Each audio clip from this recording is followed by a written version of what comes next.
show. It'll start in a few minutes.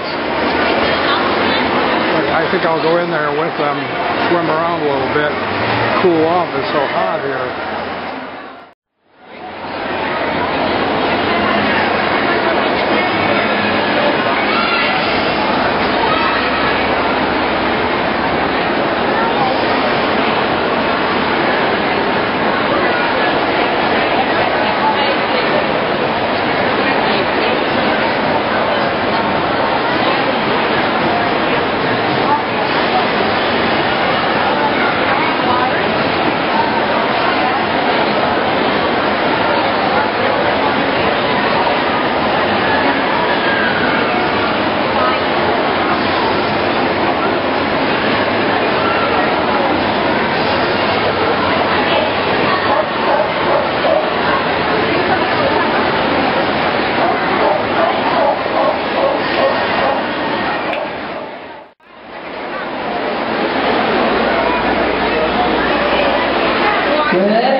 Gentlemen, hello boys and girls, welcome to Dolphins. Folks, we are celebrating Brookfield Zoo's 50-year Dolphin anniversary. That's right, it's been 5 decades now of connecting you with these incredible animals. We're going to go through those last 5 decades so you can see how your support helped us to where we are today. You'll also see how your continued support will help us all take action for these magnificent mammals. Let's welcome our trainers as they make their way to the stage. Now they're going to be meeting up with the Dolphins, but you and I, we're going to go back in time to 1960. Do you remember? It was the time of the space race, the time of flower power, and good old rock and roll. So let's all go back in time to 1960 with today's bottlenose Dolphins.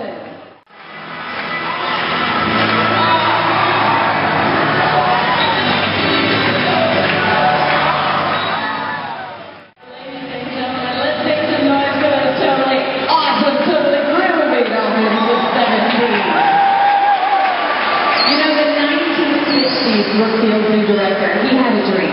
He wanted to connect Midwesterners with these incredible animals. And luckily, the dream was realized because in 1960, he became the nation's first inland dolphinarium. We had our very first show in 1961. But let's meet the rock stars of this show. Would you like to do that? Let's do it. We're going to say hi to Zeke on the far left-hand side, working with our only male dolphin. His name is Chinook. Let's give them both a big round of applause. Now we also have a female who's the matriarch of this family group. She's working with Marine right there toward the left. And here's a great look at Topeka. Now we will get to see Topeka swimming around with her 2 beautiful daughters. The youngest is 4-year-old Allison. Allison's working in the center with Danielle. There's a great big wave from Danielle. Here's a great big wave from Allison. Look out for that wave. Let's meet Allison's big sister, 6-year-old Noelani. She is working on the far right with Beth. Let's give them all a nice warm round of applause. Now I'm very curious, how many of you out there did see a show in the decade of the 60s? Did you see a dolphin show in the 60s? Do you remember when dolphins would swim around with sailor caps on their heads? No? Okay. It was the 60s after all. Well, we're going to flash back to that. If those of you who were with us in that decade, we're going to see that again. Squirrel. It looks like she's having a good time. Let's give Allison a big round of applause. Fabulous job swimming around with that sailor cap on. And there you go. There's a great look at her. All right. And we're going to move out of the 60s into the... That's how dolphins learn, by watching other dolphins. All right, let's hustle on over here. How about those 2 children there in the purple, or excuse me, the pink and the green shirt? All right, come on down, come on down. Let's give them a nice big round of applause. Come on down here. You're going to meet up with my buddy Marine, all right? And everyone is just going to sit back, relax, and check out how dolphins learn in action.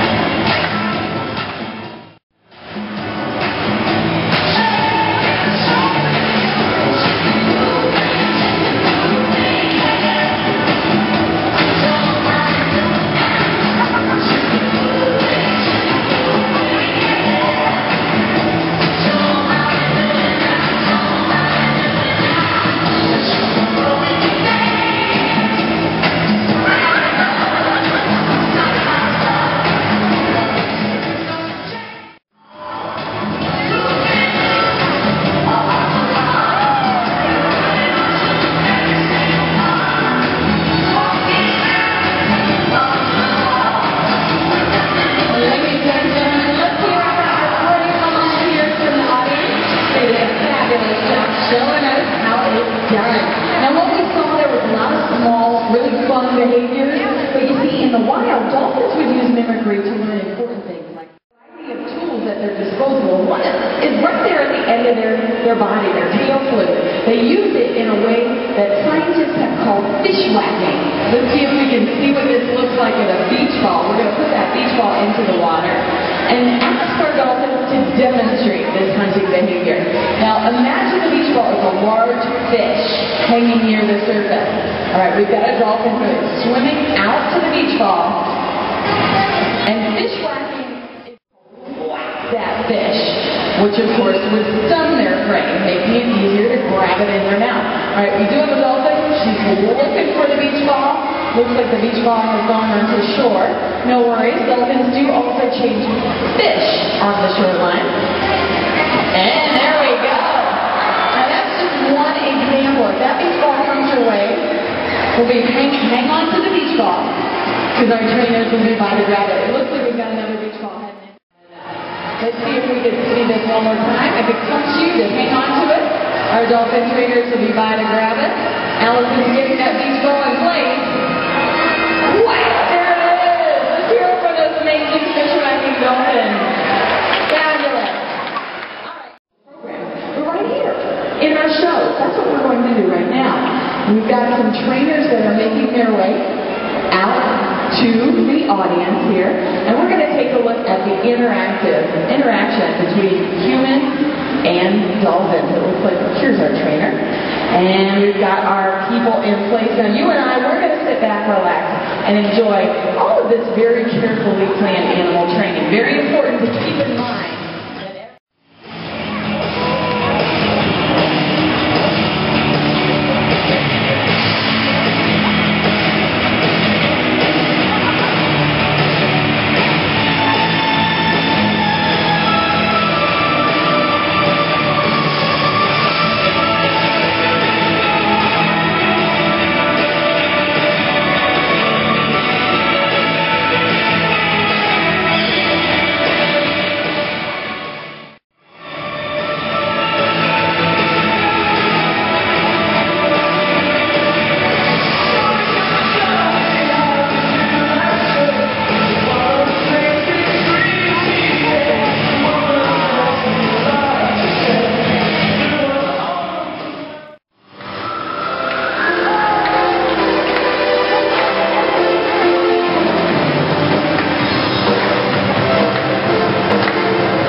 Into the 90s. This was a decade that many of us were listening to grunge music, right, on the radio.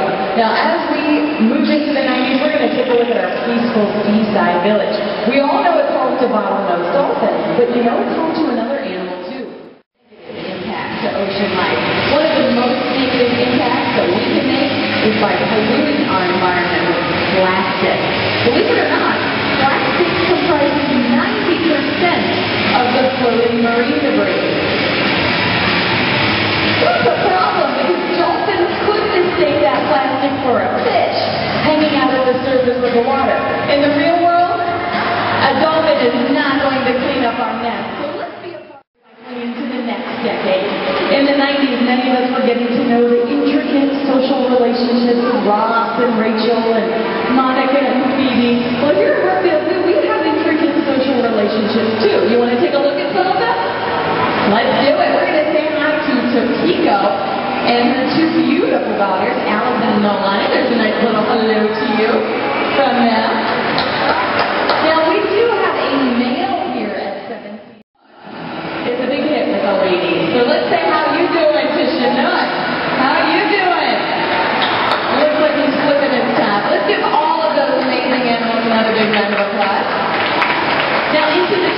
Dolphins, many of us were immersing ourselves in fantasy films, but here at Brookfield Zoo, we were focusing on the reality of these incredible adaptations that these animals have. One of them is the ability to be an air-breathing mammal in the ocean. How do they do this?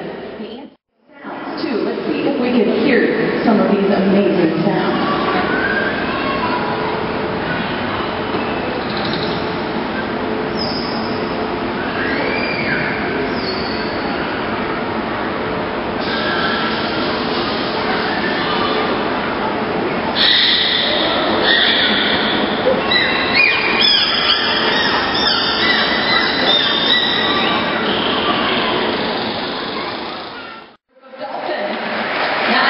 Very vocal about 70s history. I'm very curious how many of you are ready to be put up to a 70s pop quiz challenge. Raise your hand if you're confident you can answer a history question. All right, you know what? These kids right up here, they both raised their hand. What's your name? Theo? Let's give Theo a big round of applause. All right, Theo, you can stay right there. Stay right there. All right, Theo, I've got a question for you, and don't worry, all of these folks here are going to help you. Right, folks? Have our very first Dolphin show. Now, if you remember, folks, I said it a little earlier today in the presentation. The gentleman's shaking his head yes. I was looking at these folks over here when I said it, so they had to pay attention. All right, now, Theo thinks he knows. Do you have an idea? What year? It's all right. Go ahead and help him out. Theo says 1961. What do you think? Got a round of applause?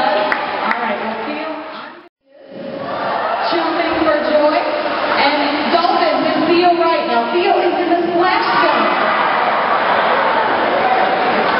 And it looks like Theo is absolutely correct. Let's give him a big round of applause. Yes. That was the Kalahari big splash moment. We want to thank Theo and thank Kalahari. And I want to